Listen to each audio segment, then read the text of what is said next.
ఇప్పుడు అందరూ ఏంటంటే బాడీ మెయింటైన్ చేద్దామని జిమ్లకు వెళ్ళడాలు, సిక్స్ ప్యాక్ డెవలప్ చేసుకోవడాలు, అధికంగా బరువులు ఎత్తడం వల్ల బ్యాక్ పట్టేయడం కానివ్వండి, స్లిప్ డిస్క్ రావడం కానివ్వండి, నరాలపైన ఒత్తిడి పడి కంప్లైంట్స్ అనేవి డెవలప్ అవడం చాలా మందికి చూస్తున్నారు. ఎక్కువ కేసులు హాస్పిటల్లో ఐటీ పీపులే ఉంటున్నారు. అదే రీతిలో గంటల తరబడి కంప్యూటర్ ముందు కూర్చొని ఒక బ్యాక్ పోస్చర్ అనేది మెయింటైన్ చేసి కూర్చుంటున్నారు. సో దీనివల్ల ఏమవుతుందంటే దీనివల్ల కొంచెం ఎర్లీ ఏజ్లోనే డిస్క్లు అనేవి అరగడం అనేది స్టార్ట్ అవుతుంది. చిన్నపిల్లల్లో గూనె అది యాజ్ యూజువల్గా మనిషి మామూలుగా చేయగలరా? గూని అనేది ఒక బ్రాడ్ కాన్సెప్ట్ అండి. దాంట్లో చాలా రకాలుగా ఉంటుంది అనమాట. సైంటిఫిక్లో దాన్ని కైఫోస్కోలియోసిస్ అని అంటారు. అంటే కొంచెం ముందుకు వంగి ఒక పక్కకు ఒరిగిపోయి గూనిలాగా నడుస్తారు. అంటే వీళ్ళు పుట్టినప్పుడే ఏదో ఒక రకమైన వెన్ను వంకరతో పుడతారు. స్పైన్ సర్జరీ చేసుకోవాలంటే చాలా మంది భయపడతారు. వాళ్ళకి మీరు ఇచ్చే సలహా ఏంటి? ఫస్ట్ నేను చెప్పగలిగింది ఒకే ఒకటి, ఎప్పుడు పేషెంట్ యొక్క ప్రాబ్లమ్ని కంపేర్ చేసుకోవద్దు.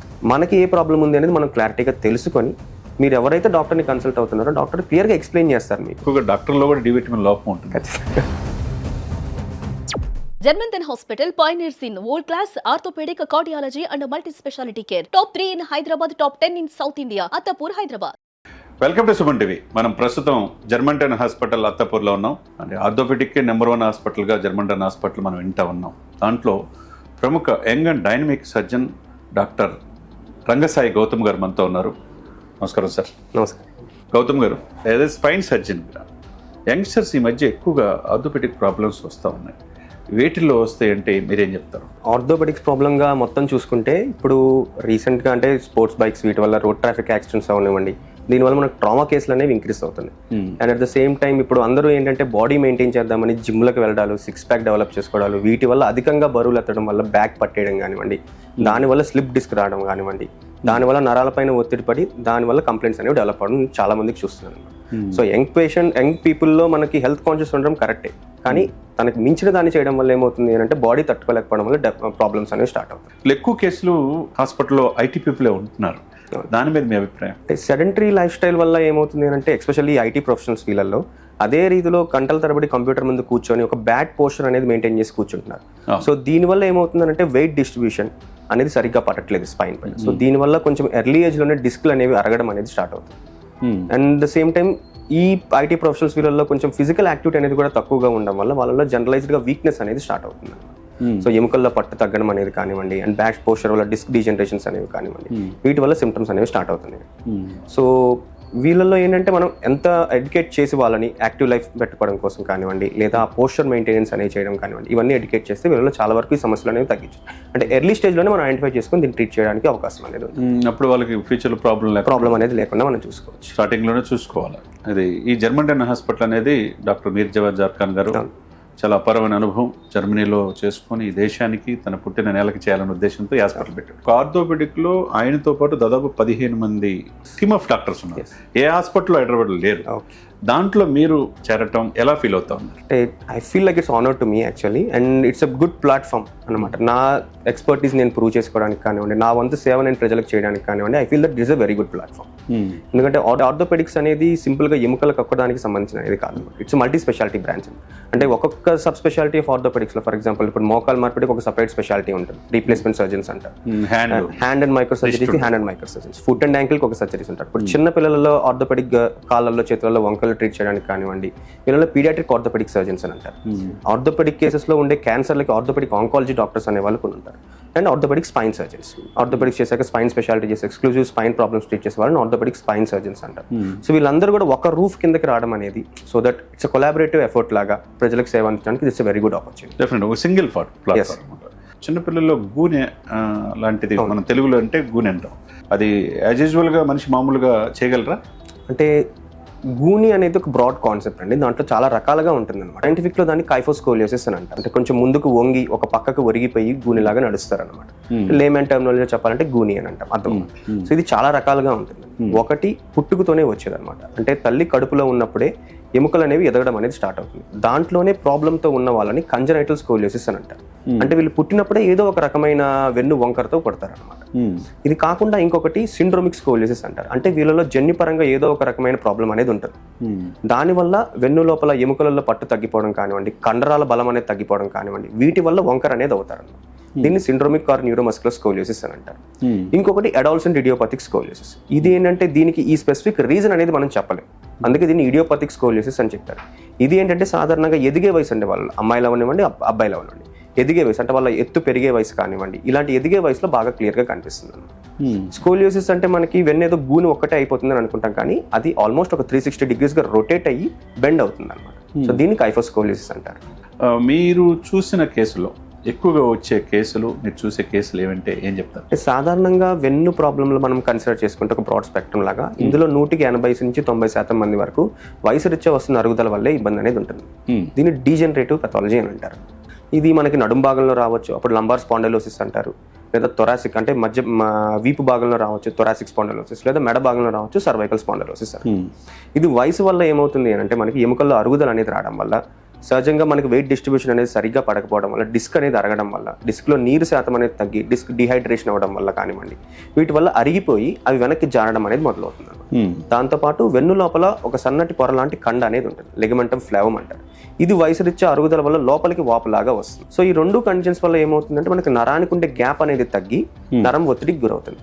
సో ఇది కాలక్రమేణా వయసు రీత్యా చాలా మందిలో పెయిన్ అనేది స్టార్ట్ అవుతుంది. ఎప్పుడైతే నరం పైన ఒత్తిడి పడుతుందో దాని నుంచి రావాల్సిన సిగ్నల్స్ అంటే నార్మల్గా అర్థం అవ్వాలంటే కరెంట్ సిగ్నల్స్ లాగా వస్తాయి అనమాట.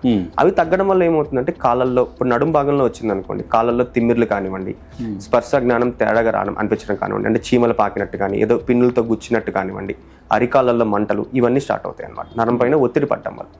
దాంతోపాటు ఒత్తిడి కొంచెం తీవ్ర స్థాయికి చేరినప్పుడు ఏమవుతుంది అంటే ఆ నరాల నుంచి మనకి కండరాలకి సరఫరా చేయాల్సిన బలం అనేది ఉంటుంది, ఆ బలం కూడా తగ్గడం అనేది స్టార్ట్ అవుతుంది. దాన్ని వీక్నెస్ అని అంటారు. సో ఇనీషియల్గా మనకి నరం పైన ఈ తిమ్మిర్లతో మొదలైనా సరే ఒత్తిడి పెరిగే కొద్దీ వీక్నెస్తో డెవలప్ అవుతారు. సో ఇదంతా కూడా డెవలప్ అవ్వాలి అంటే కొంత సమయం అనేది పడుతుంది. కొంత వయసు దాటిన తర్వాత ఇది మనం గమనించగలం, ఈ డీజనరేటివ్ పెథాలజీ అంతా. సో అంటే ఇప్పుడు నడుం భాగంలో ఉంటే కాళ్ళల్లో సమస్య అనేది వస్తుంది మనకి, వీపు భాగంలో ఉంటే కాళ్ళ నుంచి పొట్ట భాగం నుంచి కాళ్ళ వరకు సమస్య అనేది వస్తుంది. అదే పై భాగంలో అంటే మెడలో సమస్య ఉందనుకోండి, 2 చేతులు 2 కాళ్ళల్లో ఇబ్బందులు అనేవి గమనించవచ్చు.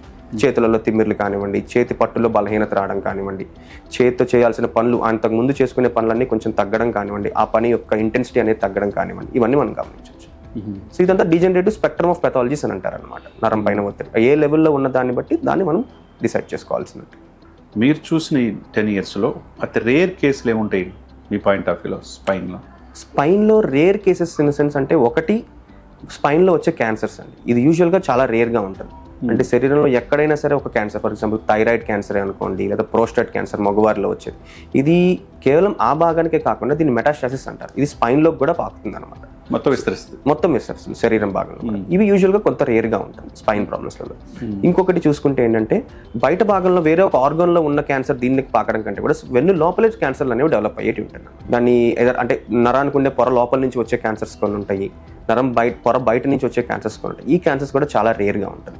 మీరు ఇనిషియల్ స్టేజ్లో ఐడెంటిఫై చేస్తే అది ఇంకా పూర్తిగా ఇది కాకుండా స్పైన్లో ఏదైనా సరేనండి, మనం బలహీనత ఒక స్టేజ్ దాటక ముందు మనం దాన్ని కనిపెట్టి దాన్ని ట్రీట్మెంట్ చేయగలిగితే చాలా వరకు పేషెంట్కి రిలీఫ్ అనేది లభిస్తుంది. కాకపోతే పేషెంట్స్ అనే వాళ్ళు మన దగ్గరికి ఏ టైంలో వస్తారు, వాళ్ళు ఎంత ప్రాబ్లం ఏ స్టేజ్లో వస్తారు మనకి అనే దాన్ని బట్టి ఇంప్రూవ్మెంట్ అనేది డిసైడ్ అవుతుంది. ఈ బోన్ డెన్సిటీ అనేది అందరిలో ఒకే రకంగా ఉండదని అంటారా? బోన్ డెన్సిటీ అనేది అందరిలో ఒకే రకంగా ఉండదండి. అంటే మనం ఇది ఏజ్ బట్టి మారుతుంది, అదొక ఫ్యాక్టర్. అంటే మన యాక్టివిటీ లెవెల్ బట్టి కూడా మారుతుంది. ఇప్పుడు ప్రతిరోజు గదిలో కూర్చొని సాఫ్ట్వేర్ ఎంప్లాయీస్ లాగా కంప్యూటర్ ముందు ఏసీల ముందు కూర్చునే వాళ్ళలో బోన్లో ఉండే కాల్షియం కంటెంట్ కానివ్వండి, దాని యొక్క పట్టుతనం అనేది కానివ్వండి కొంచెం తక్కువగానే ఉంటుంది. సో యాక్టివ్ లైఫ్ ఉండే వాళ్ళలో కొంచెం బెటర్గా ఉంటుంది. అండ్ చిన్నపిల్లల నుంచి పెద్ద వయసు వారిలో మనం చూసుకుంటే చిన్నపిల్లలలో బాగా బలంగా ఉంటాయి బోన్స్ అనేవి. అండ్ వయసు పెరిగే కొద్దీ ఎముకలలో పట్టుతనం తగ్గడం అనేది సహజంగా గమనిస్తాం. సో ఏజ్ బట్టి మారుతుంది, అండ్ మన లైఫ్ స్టైల్ జీవన విధానాన్ని బట్టి కూడా బోన్ డెన్సిటీ అనేది మారుతుంది. ఈ యొక్క డెన్సిటీ తగ్గింది బోన్ అనేది మీకు దేన్ని బట్టి ఏ టెస్ట్ ద్వారా తెలిసింది? బోన్ మినరల్ డెన్సిటీ అనేది ఇప్పుడు ప్రెసెంట్గా లేటెస్ట్గా జరుగుతుంది అంటే డెక్సా స్కాన్ అంటారు. డెక్సా స్కాన్ ద్వారా మనం శరీరంలో ముఖ్యమైన భాగాలలో అంటే తుంటి భాగంలో కానివ్వండి, మన నడుం భాగంలో ఉండే వెన్ను భాగం కానివ్వండి, ఈ మణికట్టు దగ్గర కానివ్వండి, రిస్ట్ జాయింట్స్ దగ్గర, ఎందుకు ఈ భాగాలే సెలెక్ట్ చేసుకున్నారు అని అంటే మన శరీరంలో ఉండే అన్ని ఎముకలలో ఈ కొద్ది భాగాలలో ఏమవుతుంది అంటే ఎప్పుడైతే ఎముకలో కాల్షియం కంటెంట్ అనేది తగ్గి దాన్ని ఆస్టియోపోరోసిస్ అనే కండిషన్ అనేది వస్తుందో అవి బాగా ఎఫెక్ట్ అయ్యే భాగాలు ఈ 3 భాగాలు ఉంటాయి. సో ఈ 3 భాగాల్ని బేస్ లైన్ గా తీసుకొని మనం డెక్సా స్కాన్ లో అసెస్మెంట్ అనేది చేస్తాం. సో దీన్ని బట్టి గ్రేడింగ్ అనేది ఉంటుంది అనమాట. ఫర్ నార్మల్ బోన్ అంటారు, అంటే పట్టుతనం అనేది బాగా బలంగా ఉంటే. ఆస్టియోపీనిక్ బోన్ అంటారు, అంటే ఎముకలలో కాల్షియం శాతం అనేది 2.5 నుంచి -2.5 గ్రేడింగ్ అనేది ఉంటుంది. ఈ -2.5కి పైన ఉన్న వాళ్ళలో ఆస్టియోపీని అని అంటారు అనమాట. -2.5 కంటే తక్కువ పట్టుతనం అనే ఉండే వాళ్ళలో ఆస్టియోపోరోసిస్ అని అంటారు. ఈ ఆస్టియోపోరోసిస్ వల్ల ఏమవుతుంది అని అంటే మనకి చిన్న చిన్న దెబ్బలకి, అంటే లించు నెత్తి నుంచి జారి ఇంట్లో పెద్దవాళ్ళు ఎవరైనా జారి పడితే తుంటి దగ్గర ఎముక విరిగిపోయింది అని అంటారు. కానీ మనం ఆలోచిస్తే ఎముక అంత తొందరగా అలా విరుగుతుంది అని అనుకుంటాం. కాకపోతే అది ఆస్టియోపోరోసిస్ అనే ప్రాబ్లం వల్ల ఎముకలలో పట్టుతనం తగ్గిపోవడం వల్ల చిన్న చిన్న దెబ్బలకు కూడా ఎముకలు చిట్లే ఛాన్స్ అనేది ఉంటుంది. ఈ మధ్య ఎక్కువగా ఆస్టియోపోరోసిస్ ఎక్కువగా సైలెంట్ కిల్లర్ గా అయిపోతుంది బాడీలో, తెలియట్లేదు. చివరికి ఫైనల్ స్టేజ్కి వచ్చేసరికి అప్పుడు దాకా హాస్పిటల్కి వెళ్ళలేకపోతున్నారు. వాళ్ళు అటువంటి పేషెంట్స్ మీరేం చెప్తారు అసలు? అంటే ఆస్టియోపోరోసిస్ యూజువల్ గా గమనించేది మనము పెద్ద వయసు వాళ్ళలో. సో పెద్ద వయసు వాళ్ళలో చిన్నపిల్లలు కూడా ఎక్కువగా అది ఎందుకు వస్తుంది అంటే అది కొన్ని జన్యుపరంగా వాళ్ళలో బోన్ లో ప్రాబ్లం ఉండడం వల్ల డెవలప్ అవుతుంది. కానీ యూజువల్ గా చూసేది పెద్దవాళ్ళలోనే చూస్తాం అన్నమాట. సో ఈ పెద్దవాళ్ళలో మనం ఒక నార్మ్ లాగా పెట్టుకొని రొటీన్ గా ఎవ్రీ 6 months ఒకసారి కానీ 1 year ఒకసారి కానీ బిఎండి అసెస్మెంట్ అనేది చేసుకోగలుగుతుంటే మనం సాధ్యమైన తొందరగా దీన్ని ఐడెంటిఫై చేసుకోవచ్చు. సో దీన్ని ఆస్టియోపోరోసిస్ అనే స్టేజ్ లోకి వెళ్ళక ముందే మనం కొన్ని medications plus life style modifications చేయడం ద్వారా దీన్ని ఆ స్టేజ్ లోకి తీసుకెళ్ళకుండా మనం అరికట్టడానికి చాలా వరకు ఛాన్సెస్ అనేది ఉంటుంది. స్పైన్ సర్జరీ చేసుకోవాలంటే చాలా మంది భయపడతారు, వాళ్ళకి మీరు ఇచ్చే సలహా ఏంటి? ముఖ్యంగా నేను నా ప్రాక్టీస్ లో గమనించింది ఏంటి అంటే ప్రతి పేషెంట్ పక్క ఎవరో వాళ్ళ చుట్టాలలో ఎవరికో ఒకరికి స్పైన్ సర్జరీ జరిగిందని వాళ్ళు చేయించుకున్న తర్వాత అలా అయిపోయారు ఇలా అయిపోయారు అని చెప్పని అంటారు. ఫస్ట్ నేను చెప్పగలిగింది ఒకే ఒకటి, ఎప్పుడు పేషెంట్ యొక్క ప్రాబ్లమ్ని కంపేర్ చేసుకోవద్దు. వాళ్ళకి ఏ ప్రాబ్లం ఉండి సర్జరీ చేశారనేది మనకు తెలియదు, మనకి ఏ ప్రాబ్లం ఉంది అనేది మనం క్లారిటీగా తెలుసుకొని మీరు ఎవరైతే డాక్టర్ని కన్సల్ట్ అవుతున్నారో డాక్టర్ క్లియర్గా ఎక్స్ప్లెయిన్ చేస్తారు మీకు. సర్జరీ అంటే ఏ సర్జరీ అయినా సరే మనకి రిస్క్ ఉంటుంది, బెనిఫిట్ ఉంటుంది. అవి మనం క్లియర్గా ఎక్స్ప్లెయిన్ చేయించుకొని మనం ఆ రిస్క్ అవన్నీ ఎంతవరకు రావచ్చు, ఇప్పుడు నాకున్న కండిషన్లో ఆ రిస్క్ ఎంతవరకు అసెస్మెంట్ అనేది చేసుకోవచ్చు అన్న దాన్ని బట్టి మనం ముందుకు వెళ్ళడం మంచిది. ఒక డాక్టర్ని కన్సల్ట్ అవ్వకుండా చుట్టుపక్కల వాళ్ళతో మాట్లాడుకొని వాళ్ళు వద్దన్నారని చెప్పి సమస్యను బాగా తీవ్ర స్థాయికి వెళ్ళేంత వరకు వెయిట్ చేసిన తర్వాత ఆబ్వియస్లీ రిస్క్ అనేవి పెరుగుతాయి. చూశారు కదండి గౌతమ్ గారు చెప్పినట్టుగా, comparison is most worst enemy in the world. అంటే ఒక తత్వవేత్త చెప్పాడు అన్నమాట. ఇతరులతో మనం కంపేర్ చేసుకోకూడదు. ఏదైనా సమస్య వచ్చినప్పుడు దాంట్లో ఎక్స్పర్ట్స్ని స్పైన్ సర్జన్ని కలిస్తే వాళ్ళు చెప్పినట్టు కనుక వాడితే కనుక డెఫినెట్గా తగ్గే అవకాశం ఉందనేది గౌతమ్ గారు చెప్తున్నమాట. మీకు దీనికి సంబంధించి జర్మన్ డెనా హాస్పిటల్లో స్పోర్ట్స్ ఇంజరీస్కి ప్రత్యేక విభాగం ఉంది. తర్వాత అన్ని విభాగాలన్నీ అంటే సింగిల్ పాయింట్ ఎజెండా అన్నట్టు సింగిల్ పాయింట్ సొల్యూషన్ ఇక్కడ జర్మన్ డెనాలో దొరుకుతుంది. యాజ్ ఏ స్పైన్ సర్జన్గా మీరు ఎలా చూస్తారు దీన్ని? స్పెషలీ జర్మన్ డెనా అనేది చాలా అడ్వాన్స్డ్ టెక్నిక్స్ ఉపయోగించి మనం సర్జరీలు అనేవి పర్ఫామ్ చేస్తున్నాం హాస్పిటల్ లోపల. ఎక్స్క్లూజివ్గా స్పైన్ గురించి మాట్లాడితే మనము ఓపెన్ సర్జరీస్ అని అంటాం. ఇది బేస్ లెవెల్ సర్జరీస్ అనమాట. అంటే పెద్దగా గాయం అనేది ఉండి కట్ చేసి దాన్ని ఓపెన్ చేసి స్క్రూస్ వేయడం కానివ్వండి, ఒత్తిడి తొలగించడం కానీ చేస్తారు. దీని నుంచి వచ్చిన నెక్స్ట్ అడ్వాన్స్డ్ టెక్నిక్ అనేది మినిమల్ ఇన్వేసివ్ సర్జరీస్ అని అంటారు. అంటే చిన్న కోత సర్జరీస్ అని అంటారు. వీటిని కూడా మనం జర్మన్ డెనాలో చేస్తున్నాం అనమాట. దీనికంటే ఇంకా లేటెస్ట్ టెక్నిక్ అనేది ఎండోస్కోపిక్ స్పైన్ సర్జరీస్ అంటారు. ఇంకా చాలా చిన్న గాయంతో ఒక స్కోప్ అనే పరికరాన్ని ఉపయోగించి దాన్ని లోపలికి పంపించి వెన్ను భాగం లోపలికి ఎక్కడైతే ఒత్తిడి ఉంటుందో ఆ ఒత్తిడిని క్లియర్ చేయడానికి కూడా మన జర్మన్ డెనాలో సాధ్యమవుతుంది. మార్నింగ్ లైఫ్ స్టైల్లో వాకింగ్ చేసే టైం ఉండలేదు, సరైన నిద్ర ఉండలేదు, వాళ్ళు ఎటువంటి జాగ్రత్తలు తీసుకుంటే వాళ్ళు ఆరోగ్యంగా ఉంటారనేది మీ అభిప్రాయం? మెయిన్ ఏంటంటే స్ట్రెస్ లెవెల్ అనేది ఈ మధ్యకాలంలో ప్రతి ఒక్క ఫీల్డ్లో మనం చూస్తున్నాం. ఆ స్ట్రెస్ అనేది కొంచెం తగ్గించుకోవాల్సిన అవసరం. ఎవరైనా సరే చివరికి రోజువారీ పని చేసుకునే కూలీల దగ్గర నుంచి పెద్ద పెద్ద ఐటీ ప్రొఫెషనల్స్ చేసే వాళ్ళు ప్రతి ఒక్కళ్ళలో వాళ్ళకి తగిన స్ట్రెస్ అనేది ఉంటుంది.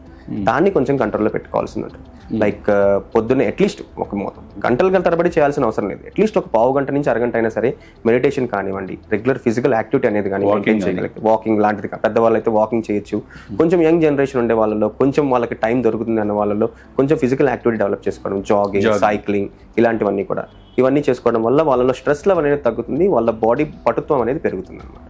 And at the same time morning sun exposure అవడం వల్ల బాడీలో విటమిన్ డి కంటెంట్ అనేది పెరగడం కానివ్వండి, ఎక్కువ లోపాలు విటమిన్ డి ఈ మధ్య ఎక్కువగా.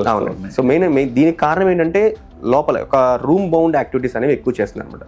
ఐటీ ప్రొఫెషనల్స్ కానివ్వండి, ఎవరైనా సరే మా డాక్టర్ల దగ్గరికి తీసుకున్నామంటే మేమైనా సరే ఏసీ రూమ్లలో కూర్చొని పేషెంట్లు చూడడం, గంటల తరబడి కూర్చోవడం ఇవన్నీ జరుగుతుంది. ఈ మధ్య నా మిత్రుడు ఒక డాక్టర్ చెప్పాడు ఎక్కువగా డాక్టర్లో కూడా డి విటమిన్ లోపం ఉంటుంది. ఖచ్చితంగా అండి. అంటే ముందు జనరేషన్ వాళ్ళలో తీసుకున్నాము అంటే వాళ్ళలో బయట చేసుకున్న అవుట్డోర్ యాక్టివిటీస్ అనేవి ఎక్కువగా ఉండే.